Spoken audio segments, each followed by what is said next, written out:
Assalamu alaikum jama'a, barkanmu da sake saduwa da ku a yau a cikin wani sabon bidiyo. A wannan bidiyon na zo muku da wani sabon website wanda za ka yi shorting link a cikinsa kuma ka samu kuɗi. Idan aka ce shorting link shine kamar dai irin su Bitly da URL shorter haka shi ma yake so, amma kuma shi ya bambanta da su. Wannan za ka yi shorting link ɗin, bayan ka yi shorting link ɗinka ka je za ka yi amfani da shi kuma still za ka samu kuɗi a cikin wannan link ɗin. Ka ga riba biyu kenan. For example, idan kana amfani da Adsterra za ka iya ɗauko direct link ɗinka ka zo ka yi shorting ɗinsa a cikin wannan website ɗin, kuma ka samu kuɗi a Adsterra kuma ka samu kuɗi a wannan website ɗin. So don haka ku tsaya ku kalli wannan bidiyon tun daga farko har ƙarshe domin ku ga yadda za ka yi ka fara samun kuɗi a cikin wannan website ɗin. Amma kafin nan ina roƙonka da ka danna min alamar subscribe, sa'annan ka danna alamar ƙararrawa ka zaɓi all, wanda daga zarar na ɗaura sabon bidiyo za a sanar da kai. Idan kuma a Facebook kake kallon wannan bidiyon ina roƙonka da ka danna min alamar follow, sa'annan ka yi liking ma wannan bidiyon ka yi sharing ɗinsa. Da farko idan ka shigo cikinsa misali kamar haka, so za ka zo nan wanda zan ajiye muku link ɗinsa. Idan a YouTube kake kallon wannan bidiyon za ka samu link ɗin wannan website ɗin a description na wannan bidiyon. Idan kuma a Facebook ne za ka same shi a saman wannan bidiyon, ko kuma duka da YouTube ɗin da wannan ɗin ka duba comment section na farko. Comment na farko za ka ga an ajiye muku link na wannan website ɗin. So idan ka zo as a new user, so za mu zo nan inda aka saka register a new membership ɗin nan, so za ka danna kansa. So ga shi nan da aka saka username, email, password da wannan.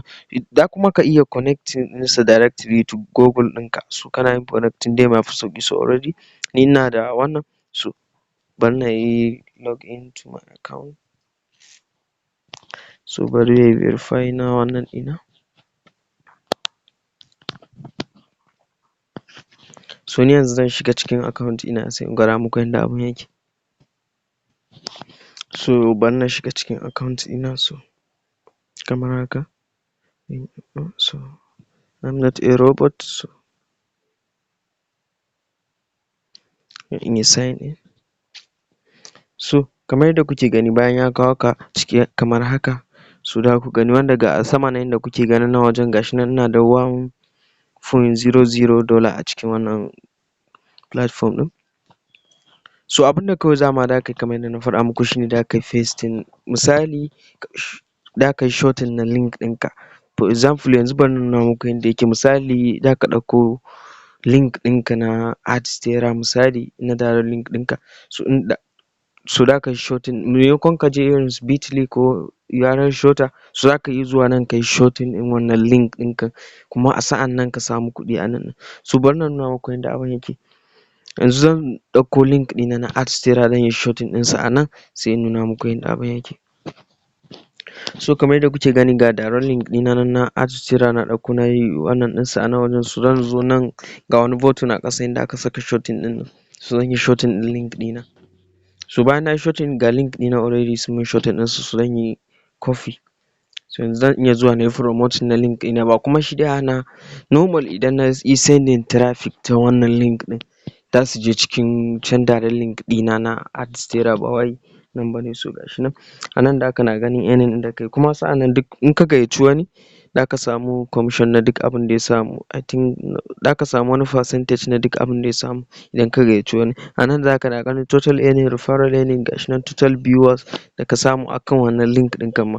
So yanzu bari mu je mu ga yadda link ɗin yake aiki. Yanzu bari mu je cikin browser na wayar mu yi searching ɗinsa ku ga yadda yake. So yanzu bari na yi amfani da Opera. So yanzu bari mu yi pasting na wannan link ɗin mu ga yadda yake aiki. So ga shi nan.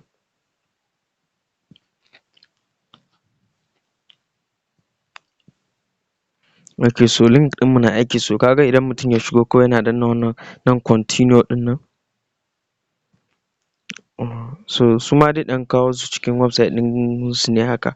So amma kuma ba wai shi zai hana mutum ya zuwa cikin yanda ka tura mutum na wannan direct link ɗinka ba. Mutum na danna wannan continue ɗin zai kai shi kuma ya ga tallan da kai pasting a cikin wannan direct link ɗinka. Ka ga riba biyu kenan, ga nan yanda ka yi shorting za su biya ka, ga kuma can direct link ɗinka da ka yi amfani da shi shi ma za su biya ka, wanda ka haɗa wannan ɗin samun kuɗi guda biyu kenan a nan. So haka za ka iya bin wannan ka je kana promoting na wannan link ɗinka a cikin any browser ko Facebook ko WhatsApp da dai sauransu. Za ka iya zuwa ka yi promoting na wannan link ɗinka ka samu kuɗi a cikinsa.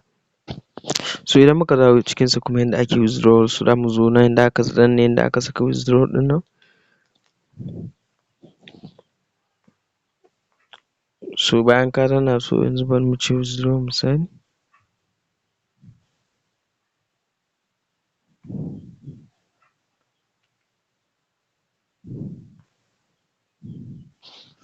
Ok gashi nan suna sai mu bari sai mun je mun cike wannan ɗin biyan.